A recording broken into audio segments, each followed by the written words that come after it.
Kami berdoa supaya Engkau terus mengubahkan kehidupan kami. Sedikit demi sedikit, tiap hari, tiap sifat. Makin serupa dengan Kristus Tuhan kami.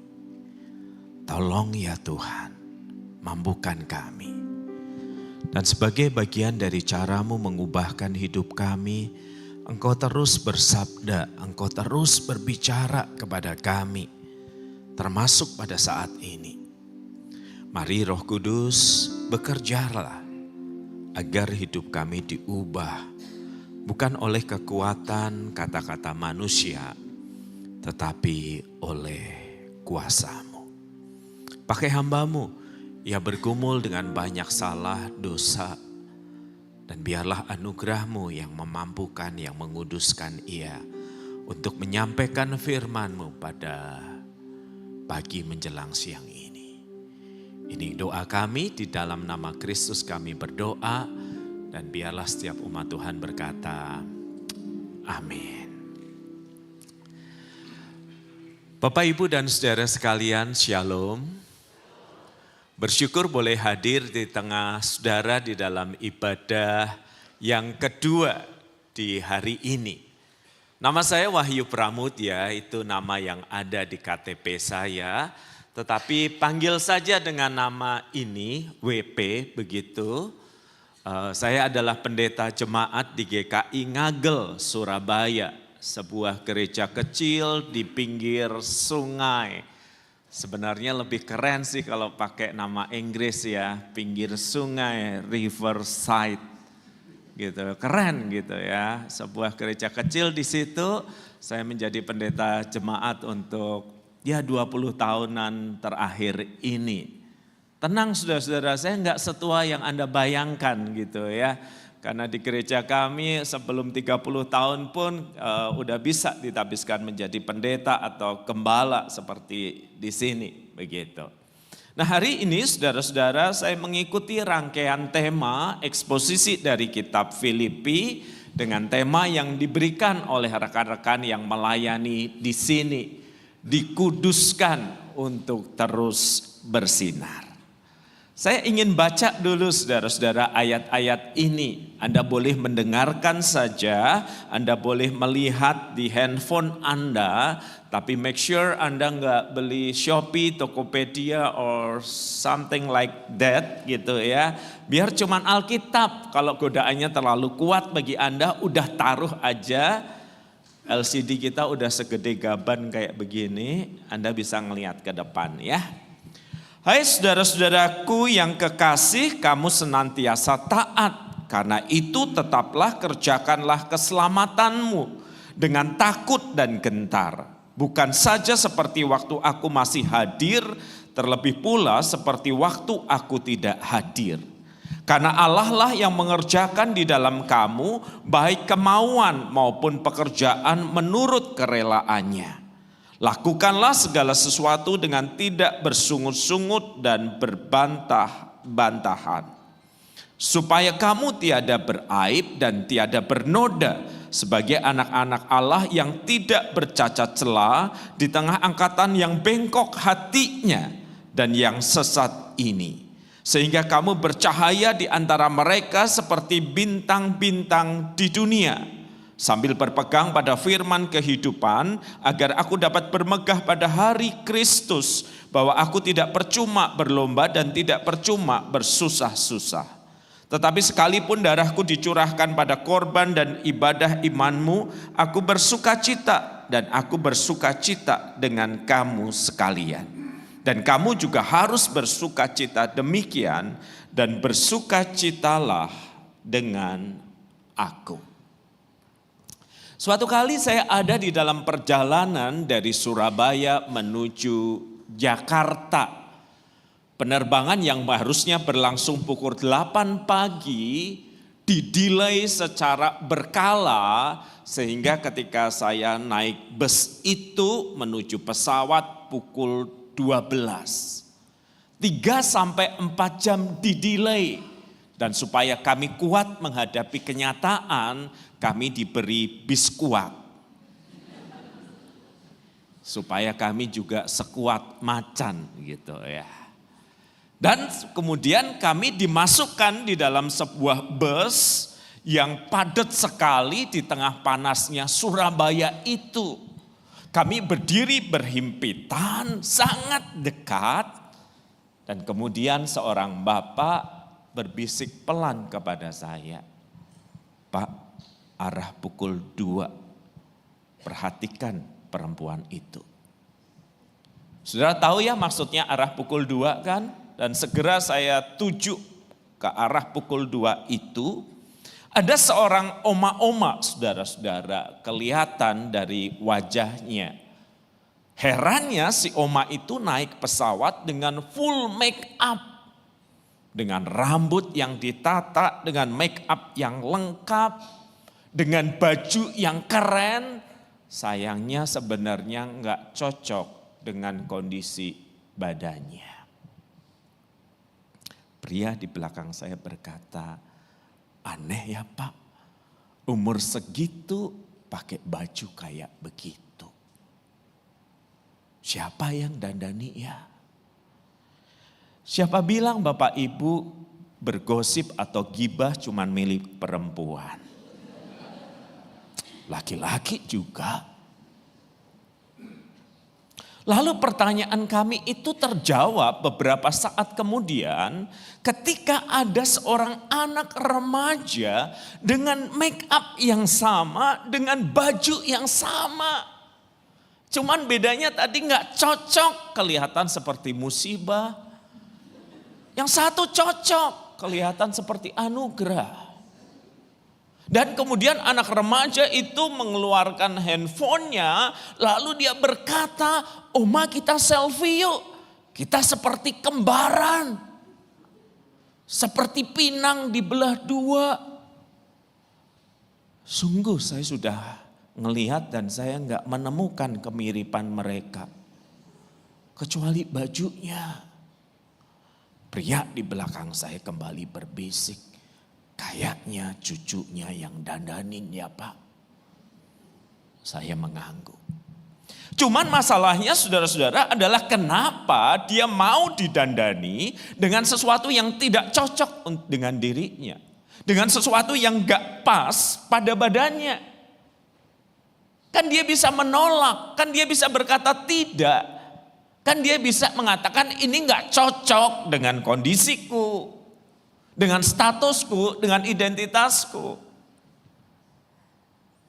Pertanyaan kami terjawab ketika 2-3 menit perjalanan dan kami bus berhenti dan orang mulai turun. Tiba-tiba si oma berteriak, mana tasku, mana tasku, mana tasku. Kami semua kaget, si anak remaja bingung nyariin tasnya. Dia berkata, mana dompetku? Diberikan dompetnya dan kemudian si oma menarik KTP.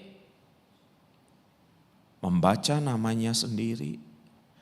Lalu dia sambil tersenyum bilang, sekarang aku ingat siapa namaku. Saudara kalau nama dia enggak ingat, umur ingat enggak? Berat badan ingat enggak? Segala sesuatu tentang dirinya enggak dia ingat. Ketika orang enggak sadar, enggak ingat siapa dirinya, dia akan menerima apa saja yang orang kenakan pada dirinya. Ketika orang tidak ingat identitasnya, maka dia akan menerima apa yang sekelilingnya tuntut untuk dia lakukan. Itulah sebabnya saudara-saudara mengingat identitas kita itu terus-menerus adalah hal yang penting. Karena dari identitas itu akan mengalir soal tujuan. Sebagian dari Anda pebisnis kan, kelihatan kok dari ekspresi Anda agak puyeng dengan situasi ekonomi belakangan. Kalau Anda bisnismen, maka tujuan hidup, tujuan aktivitasnya jelas. Ini harus berusaha, harus bekerja, harus cari cuan. Kalau Anda pelajar, kalau Anda mahasiswa, identitas itu yang menggerakkan Anda untuk belajar, melakukan segala sesuatu supaya sukses. Kalau Anda adalah ibu rumah tangga, Anda menghayati identitas itu, jelas bahwa aktivitas Anda namanya ibu rumah tangga mesti lebih sering di rumah daripada lapangan padel. Jelas kan? Identitas itu akan menentukan apa yang kita lakukan, apa yang pantas kita lakukan, apa yang tidak pantas kita lakukan. Dan di antara semua bangunan identitas kita itu secara mendasar, Anda dan saya adalah anak-anak Allah karena penebusan Kristus. Kita bukan lagi musuh dari Bapa di surga. Kristus sudah memberikan hidupnya bagi kita. Dan kita adalah anak-anak dari Bapa yang di surga. Identitas itu mesti kita sadari. Agar ketika kita hidup di dalam dunia, agar kita menjalankan aktivitas sehari-hari, identitas itu yang kemudian muncul dan menguasai. Yang menentukan perkataan Anda dan saya, yang menentukan perbuatan Anda dan saya, yang akan memampukan Anda dan saya untuk berkata kepada hal-hal yang tidak sesuai, enggak. Dan untuk mengatakan iya pada kehendak Tuhan.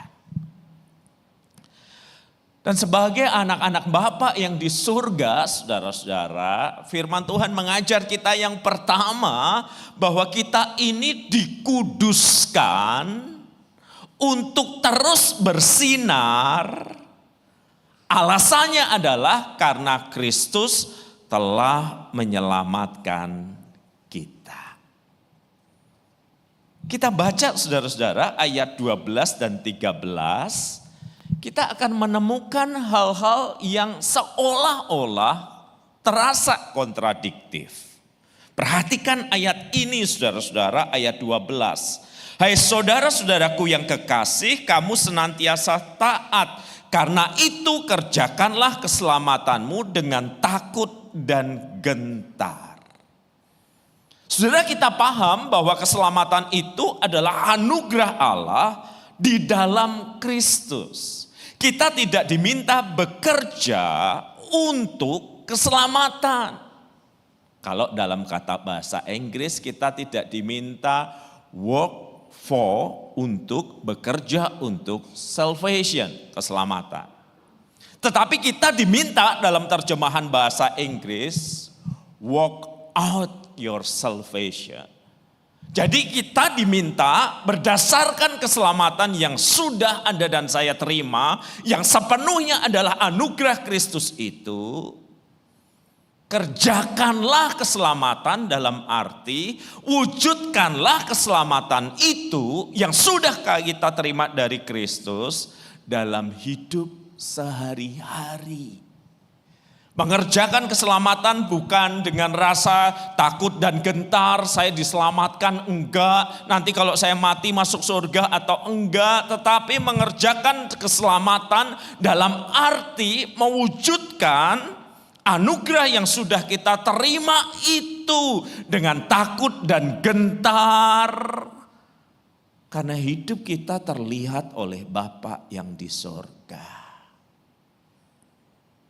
Bukan karena takut kehilangan keselamatan, kita tidak akan kehilangan keselamatan itu. Tetapi takut dan gentar karena kita tahu mewujudkan keselamatan dalam ketaatan itu tidak mudah.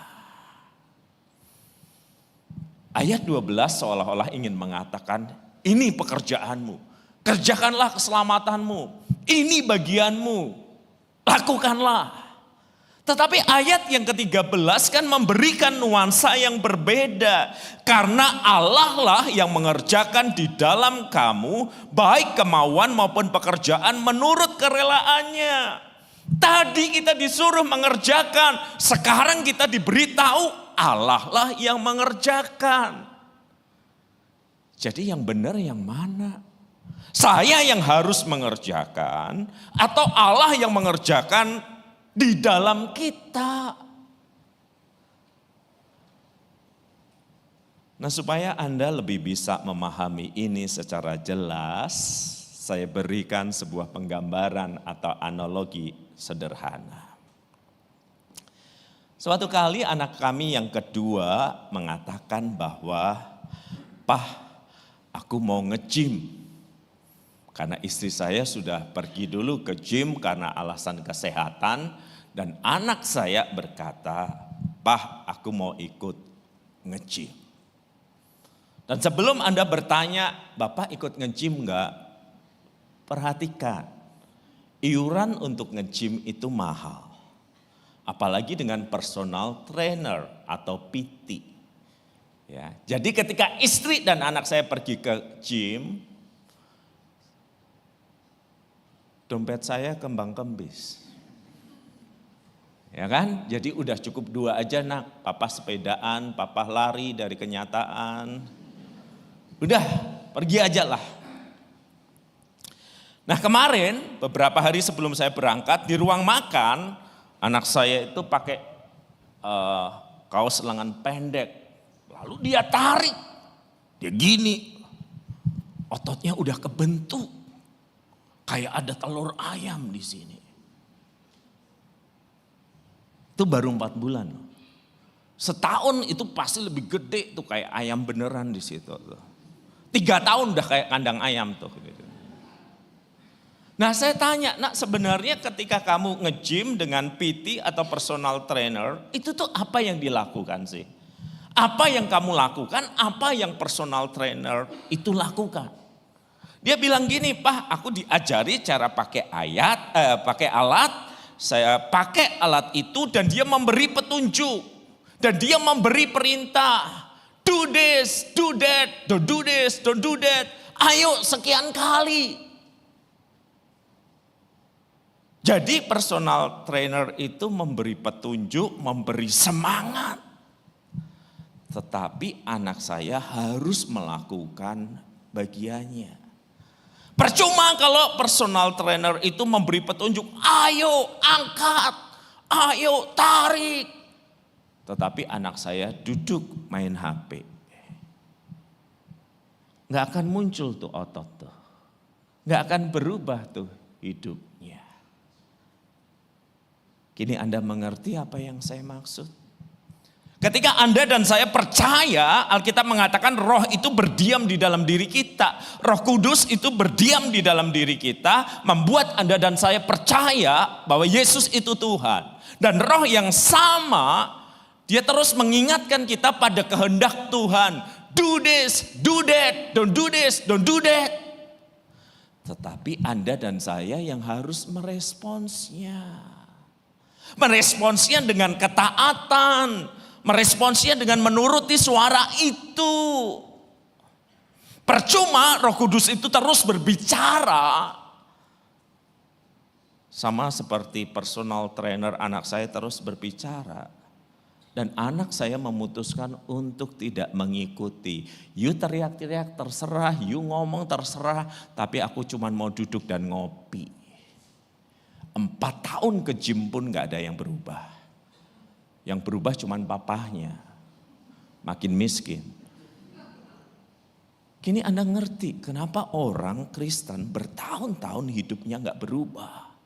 Kenapa orang Kristen senang dengerin khotbah, senang dengerin khotbah juga online, kesana kemari mempercakapkan tentang firman Tuhan, dan bahkan suka berdebat, dan bahkan suka memberi sukarat cinta kepada pembicara, kurang begini Pak, kurang begitu Pak, dan yang lainnya. Tetapi hidupnya tidak diubah. Kata-katanya masih sama kasar dan kotor, perilakunya juga masih sama-sama melukai orang-orang terdekat. Bukan karena Roh Kudus tidak berbicara. Bukan karena sabda firman Tuhan tidak menyapa. Tetapi karena dia tidak mau taat. Dia tidak mengerjakan bagiannya untuk merespons pekerjaan Tuhan itu. itu. Dia bermalas-malasan. Dia tidak mau memikul salibnya dan mengikut Kristus.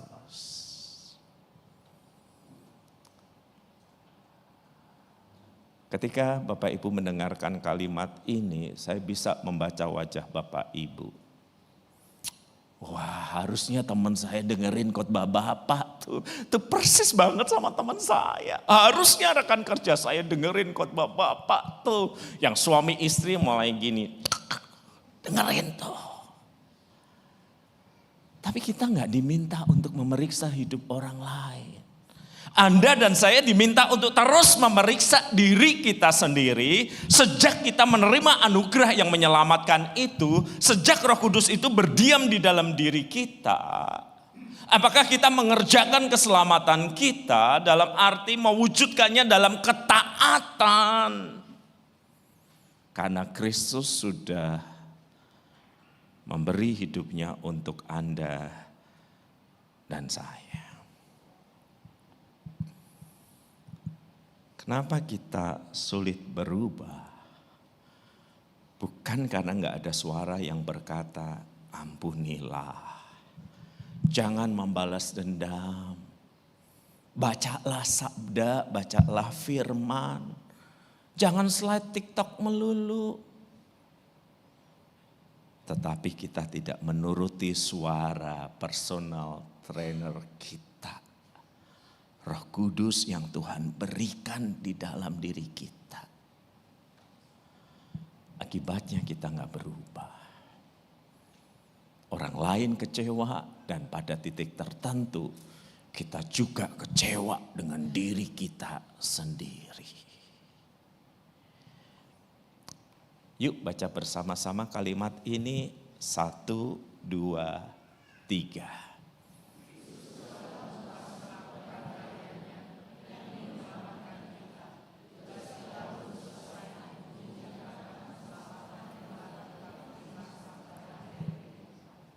Lihat kiri kanan, dia bilang belum selesai ya. Belum selesai nih. Ya, sampai Tuhan memanggil kita ya. Kalau Bapak Ibu mau duluan silahkan sih. Sepanjang kita hidup, Anda tidak terlalu tua untuk diubah oleh anugerah itu. Anda nggak terlalu keras untuk diubah oleh anugerah itu. Anda nggak terlalu susah ketika suara itu terdengar. Dan Anda memutuskan untuk hidup di dalam ketaatan. Ada harganya enggak sih? Saya tanya sama anak saya, gimana nak habis latihan nge-gym? Pegel Pak. Orang Jawa Timur bilang jarem. Kalau Anda enggak ngerti tuh subtitlesnya muncul mestinya tuh. Jarem tuh pegel, linu, gak enak dan yang lainnya itu perasaan sesaat tetapi sesudah itu ada. Berjalan dalam ketaatan juga kadang menimbulkan rasa gak nyaman, gak enak dan yang lainnya. Tetapi ketika Anda menjalaninya, itulah yang mengubah kehidupan kita. Dan sepanjang hidup Anda dan saya dikuduskan untuk terus bersinar. Karena Kristus sudah memberikan hidupnya bagi kita. Yang kedua, saudara-saudara, kita dikuduskan untuk terus bersinar supaya. Jadi dari identitas tadi ada tujuannya. Supaya apa? Supaya Anda dan saya menjalani kehidupan dengan perkataan dan perbuatan yang baik. Lihat ayat 14, dia berbicara tentang apa sih? Lakukanlah segala sesuatu dengan tidak bersungut-sungut. Bersungut-sungut itu mengeluh yang kita ucapkan untuk diri kita sendiri. Waduh, Denpasar ini panas, macet, kalau musim turis datang, bla bla bla bla bla bla. Anda tahulah gimana berkeluh kesah lah. Tetapi berbantah-bantah itu butuh lawan bicara.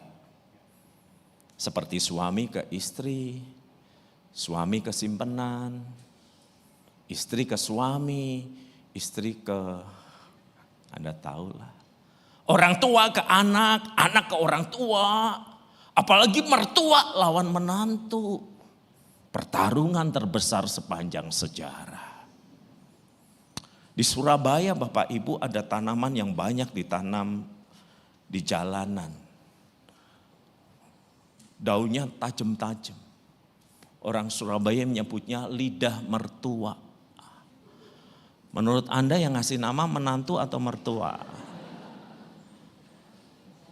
Ya kan, Anda tahu berbantah-bantah apa, Anda ngerti kok, Anda paham kok. Berarti ada lawan bicara yang kemudian kita marah kepada dia, dia berbantah terus menerus kayak begitu. Dan Alkitab mengatakan lakukanlah segala sesuatu dengan tidak bersungut-sungut, berarti mengeluh sendiri, apalagi berbantah-bantah. Harusnya sungut-sungut, berbantah-bantahan itu disingkirkan. Lalu diganti apa? Supaya kamu tiada beraib dan tiada bernoda. Itu bicara tentang karakter dasar kita setelah Kristus menebus kita. Sebagai anak-anak Allah yang tidak bercela, kualitas internal semua. Di tengah angkatan yang bengkok hatinya dan sesat ini, sehingga apa? Bercahaya di antara mereka seperti bintang. Jadi kualitas yang internal ini, yang di dalam diri ini muncul keluar. Seperti malam yang gelap kita bisa melihat bintang, bercahaya kayak begitu. Seperti kalau tahu-tahu lampu kita mati dan Anda nyalakan flash handphone, dia bersinar. Jadi Anda dan saya dikuduskan untuk terus bersinar dengan supaya Anda dan saya bisa menjalani kehidupan dengan perkataan dan perbuatan yang baik.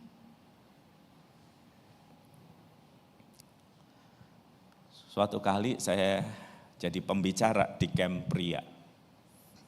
Sebelum saya bicara berkhotbah, ada mantan narapidana yang ngasih kesaksian. Serem saudara-saudara.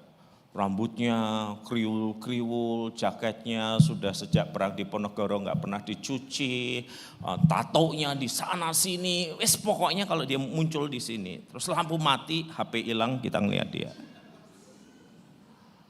Nah dia cerita selama di penjara itu dia bertemu dengan Kristus. Nah setelah selesai dia bilang gini, Pak WP mau turun ke Surabaya enggak? Iya. Saya boleh numpang Bapak enggak? Soalnya yang jemput saya enggak ada, panitia masih sibuk dengan sesi selanjutnya. Saya bilang, boleh Pak. Siapa sih saudara yang menolak pengawalan gratis? Kalau kayak preman di sebelah saya kan saya aman. Gitu. Terus kami turun. Dan di sepanjang perjalanan lalu dia cerita. Pak WP, kalau waktu saya bertobat ya Pak, teman-teman sepenjara saya tahu saya bertobat. Mereka nggak mau aneh-aneh kepada saya karena saya terkenal ganas. Tetapi masalahnya Pak adalah justru ketika saya pulang ke rumah. Saya kan udah tahunan nggak pulang ke rumah ya Pak. Saya pulang ke rumah, istri saya kaget. Lalu bilang, kok kamu bisa keluar? Masuk lagi aja. Loh istri saya juga, saya sadar saya itu sudah, dulu istri saya langganan IGD itu Pak, gara-gara saya pukulin terus. Jadi ditolak gitu saya juga sadar diri. Saya tidur di ruang tamu, enggak di kamar. Pagi hari saya baca Alkitab Pak, duduk berlutut. Istri saya lewat. Hari pertama, kedua, ketiga dia diem. Hari ke-8 dia taruh tangannya di jidat saya. Kamu sehat tak? Kok tumben baca Alkitab? Ya aku sudah bertobat. Seminggu kemudian Pak saya lagi doa. Ya Bapak, kedengaran suara. Ya anakku. Istri saya itu Pak. Saya masih berusaha menguasai diri saya. Sampai suatu pagi, ketika saya berlutut berdoa, saya merasakan ada sesuatu yang segar Pak mengenai tubuh saya Pak. Saya merem, saya udah bilang ini barangkali hadirat Tuhan ini. Saya buka mata saya lihat istri saya Pak mengambil air bekas pel itu mengguyurkannya ke kepala saya sambil berkata, tak baptis lagi kamu. Emosi saya meledak Pak, saya udah gak tahan. Saya angkat istri saya dengan tangan kiri saya ke tembok. Dan saya udah siap untuk mukul dan istri saya bilang, katanya kamu bertobat.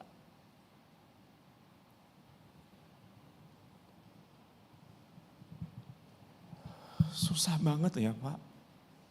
Orang susah percaya. Kamu pukul istrimu. Enggak Pak, cuman saya cantolin aja.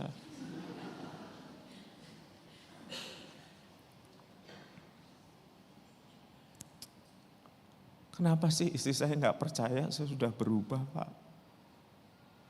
Pada waktu itu saya tanya sama Tuhan, kenapa istriku gak percaya aku sudah berubah? Aku udah gak ngomong kotor, aku udah gak mukul. Kenapa dia terus menerus mancing emosiku? Tapi Tuhan punya cara Pak WP. Berapa hari istri saya gak keluar kamar, saya tanya sama anak saya kenapa? Karena dia sakit.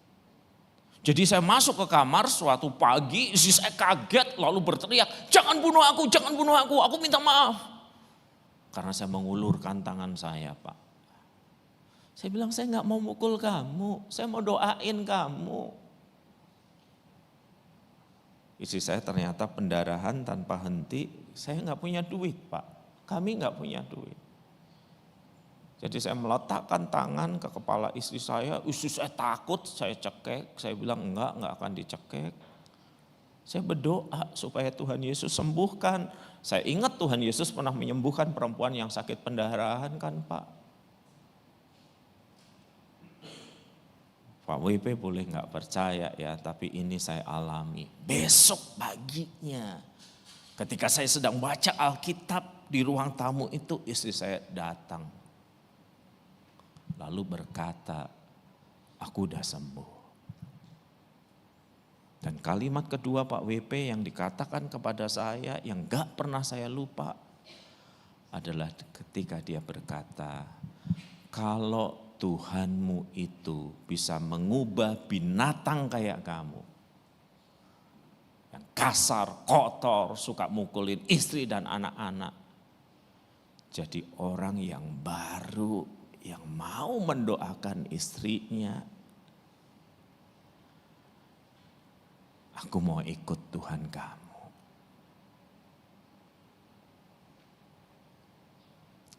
Saudara, waktu saya mendengarkan kesaksian ini, saya mengerti apa yang dimaksudkan oleh ayat yang kita baca.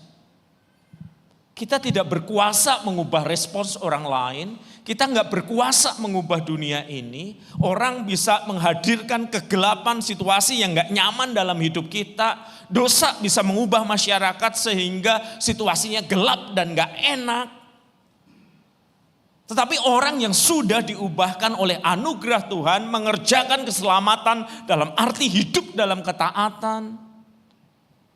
Kualitas hidupnya itu seperti bintang yang bersinar. Kualitas hidup dan perkataannya menjadi bukti dan tanda bahwa ada sesuatu yang sudah terjadi. Perubahan hidup terjadi perlahan kan? Saya yakin Bapak Ibu lulus sekolah dasar deh kayaknya. Kita ngerti perubahan ini kan. Tetapi yang biasanya kita amati, kita selalu cuman mengatakan begini. Perubahan ini Pak bertahap dan dia butuh waktu. Betul.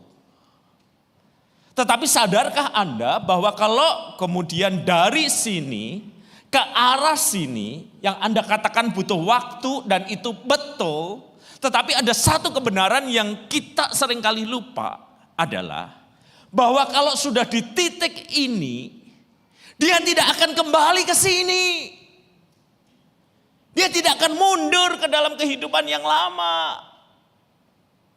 Itu juga yang seharusnya terjadi dalam hidup Anda dan saya. Sempurna tidak.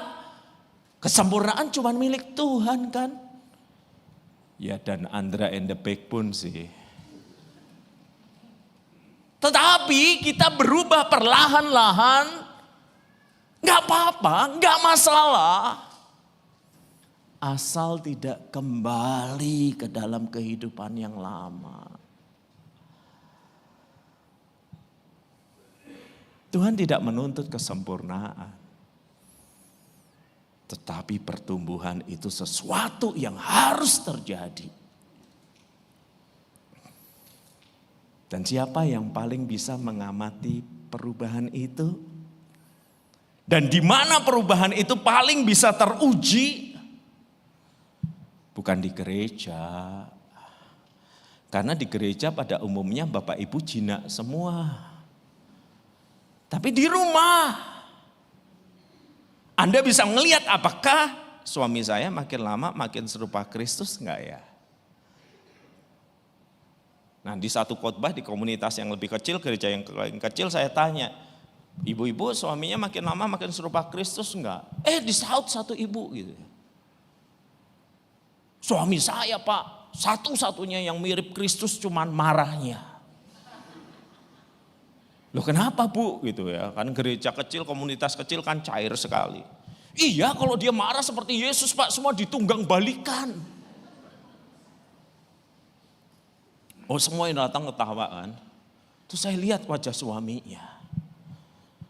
Kan harus imbang ya, istrinya dikasih kesempatan bicara, suaminya juga dong. Jadi saya tanya, jadi gimana Pak respons Bapak? Betul seperti itu?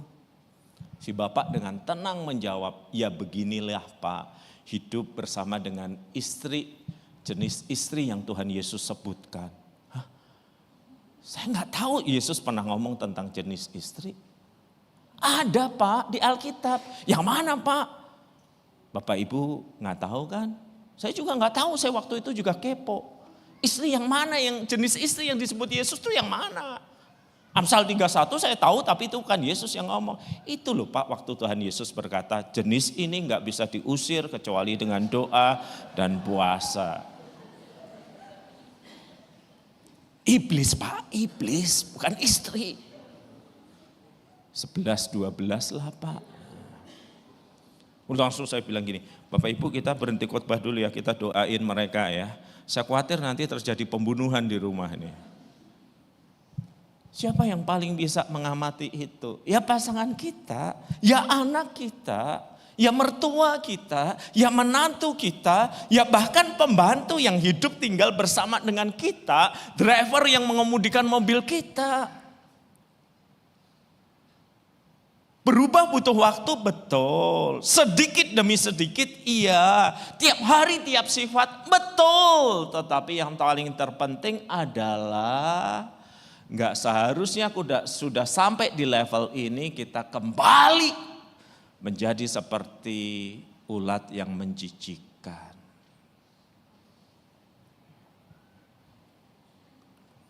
Baca bersama-sama bagian ini 1, 2, 3.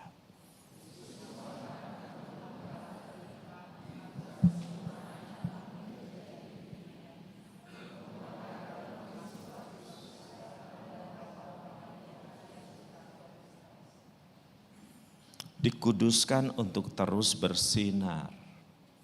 Karena Kristus udah memberikan hidupnya bagi kita. Tugas kita adalah hidup dalam ketaatan.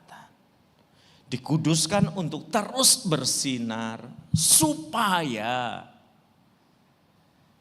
kehidupan dan perkataan kita menjadi kesaksian bahwa Tuhan masih melakukan mujizat.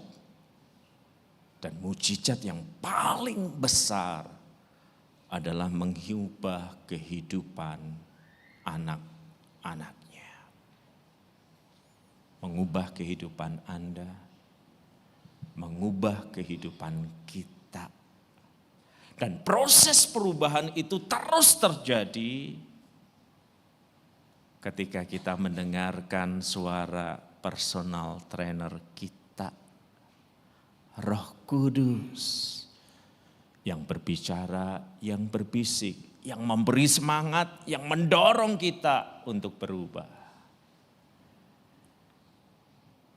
Tugas Anda dan saya meresponsnya dengan ketaatan.